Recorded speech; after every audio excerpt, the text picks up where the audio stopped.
Good morning to everyone. In today's video, I am going to give some important information who are studying in 11th and 12th or PU first year or second year, who are going to write entrance examination next year. ಇದು not only for students as well as parents ಎಲ್ಲರಿಗೂ ಈ awareness ಅಂದರೆ development ಈ latest development education ಎಲ್ಲ ಆಗ್ತಾ ಇರೋದನ್ನು ಅವರಿಗೆ ಗೊತ್ತಿರಬೇಕು. ಯಾಕಂತಂದರೆ according to changes they have to prepare for the entrance examination ಅಥವಾ next who are aiming to go for engineering, medical or any other professional courses ಅವರಿಗೋಸ್ಕರ ಲೇಟೆಸ್ಟ್ ಡೆವಲಪ್ಮೆಂಟ್ ಇನ್ ಎಜುಕೇಷನ್ ಅದನ್ನು ನಾನು ನಿಮಗೆ ತಿಳಿಸಲು ಈ ವಿಡಿಯೋನ ಮಾಡ್ತಾಯಿದ್ದೇನೆ. ದಯವಿಟ್ಟು ಕೊನೆಯವರೆಗೂ ನೋಡಿ ಏನೇನು changes are expecting in future. ಅದು ಏನಪ್ಪ ಅಂತಂದರೆ, ನಾವು who are going for IIT, NIT or top engineering college or medical admission, MBBS admission based on only on entrance test, JEE main or NEET examination. ಇವು very important to entrance examinations in India. From entrance examination only rank list will be prepared according to their all India rank. Seats should be allotted. ಇದು as on today it is going on in India. ಅದನ್ನು ಈಗ government of India going to change the system. They are thinking to change the system in future admission of engineering and medical any other professional college. ಈಗ ನಾನು ಈಗಾಗಲೇ ಹೇಳಿದಾಗೆ 100% ನಾವು admission on your entrance examination score. Now government is thinking to change.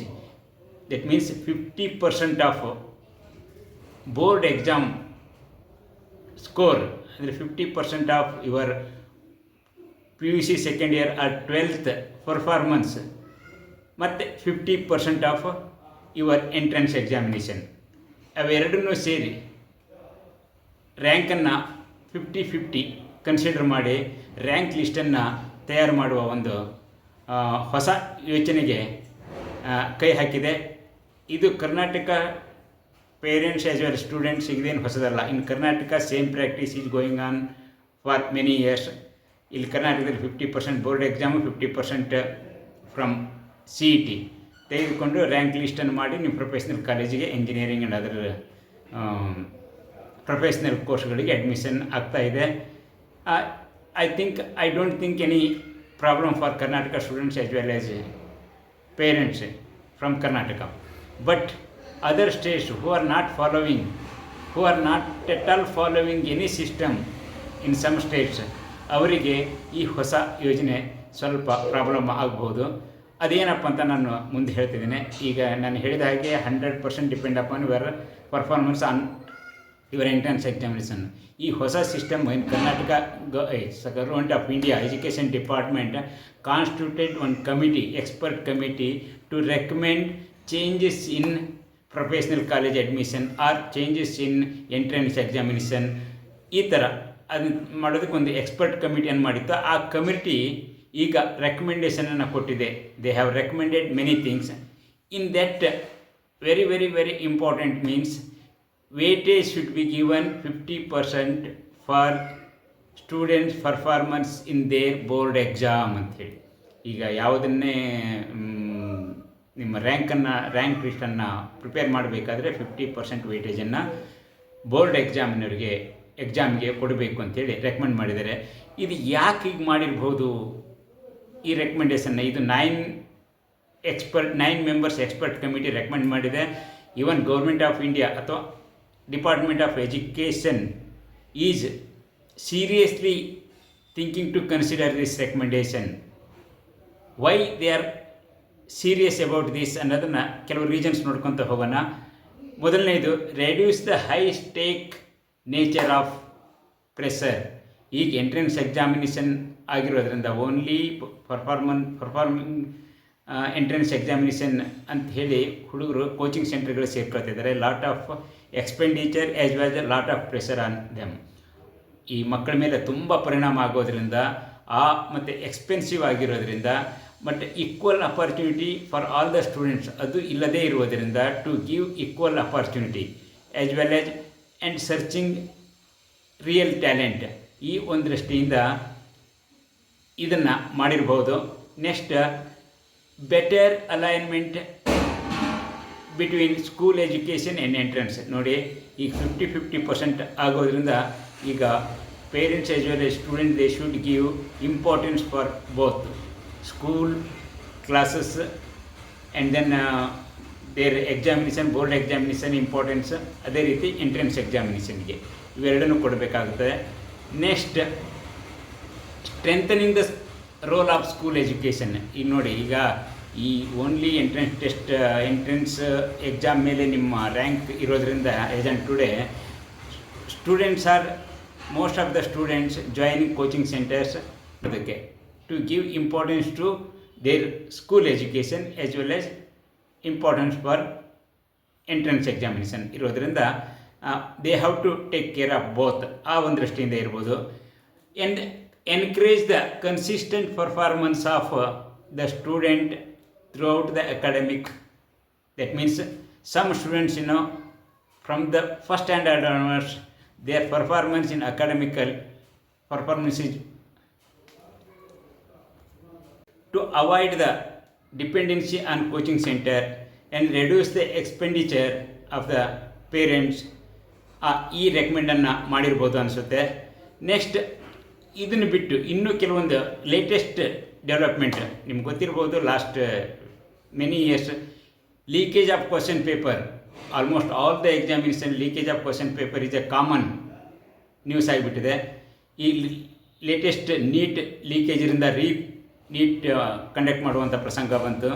To avoid leakage ಅಂದರೆ if that much importance is there, then people will go beyond their limit to get the benefits. To avoid that, leakage, to stop leakage of question paper, ಈ ಒಂದು recommendation ಇರ್ಬೋದು. Next, evaluation of defects in examination ಆದ ನಂತರ ಇವ್ಯಾಲ್ಯುಯೇಷನಲ್ಲಿ ಕೂಡ some defect ಕಂಡು ಬಂದಿರೋದ್ರಿಂದ CBSE ಒಳಗೆ ಇತ್ತೀಚೆಗಾಯಿತು. To avoid that wrong newses, that means malpractices, it is a common everywhere. To avoid and then encourage the real talent. Some students, they are performing in both the way, board exam as well as entrance. Real talent will come out. To identify those people, this 50-50% weightage committee has recommended. ಇದು ನನ್ನ ಅನಿಸಿಕೆ ಇರಬಹುದು. It is a good move ಅಂತ ನಾನು ಹೇಳ್ತೀನಿ.